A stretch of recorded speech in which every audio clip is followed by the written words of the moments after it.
Hello అండి, ఎలా ఉన్నారు మీరు? నేను బాగున్నాను. ఈరోజు వీడియోలో జొన్న పిండి, గోధుమ పిండి, పుల్లని పెరుగుతో కరకరలాడే బోండాలు చేసి చూపిస్తున్నాను. దానిలోకి పల్లి చట్నీ చాలా బాగుంటుంది. పచ్చి కొబ్బరి వేసి పల్లి చట్నీ చేసి చూపిస్తున్నాను. ఈ విధంగా 1 కప్పు గోధుమ పిండి, 1 కప్పు జొన్న పిండి తీసుకొని దానిలో 3 టేబుల్ స్పూన్లు లేదా అరకప్పు పెరుగు తీసుకొని దానిలో వేసి తగినంత సాల్ట్ వేసి జీలకర్ర 1 స్పూన్ జీలకర్ర వేసేసి బాగా కలుపుకోవాలి. బాగా కలుపుకున్న తర్వాత నేను ఇక్కడ వేడి నీరు వేశాను. చల్లనీరు కాకుండా వేడి నీటితో కలుపుతున్నాను.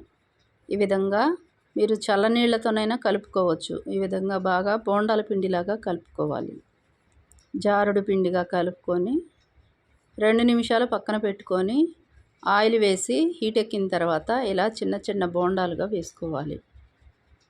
వాటిని మనం హై ఫ్లేమ్లో కాకుండా లో ఫ్లేమ్లో ఈ బోండాలని వేయించుకోవాలి.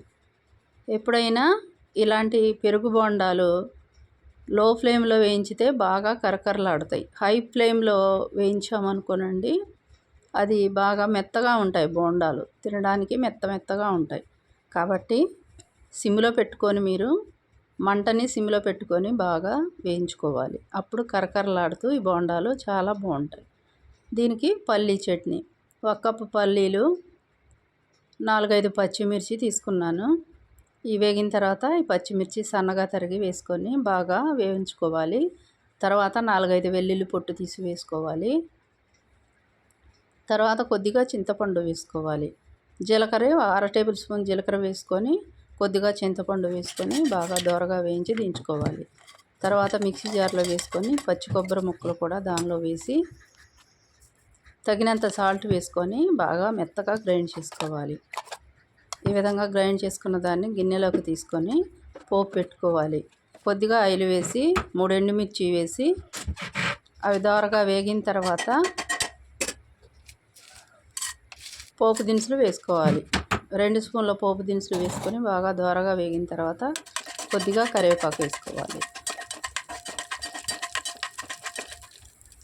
ఇప్పుడు కరివేపాకు వేసుకొని బాగా ఎర్రగా వేగేలా తిప్పుకోవాలి. తర్వాత బాగా వేగిపోయిందండి. ఇప్పుడు పోపునంతా చట్నీలో వేసుకొని కలుపుకోవాలి.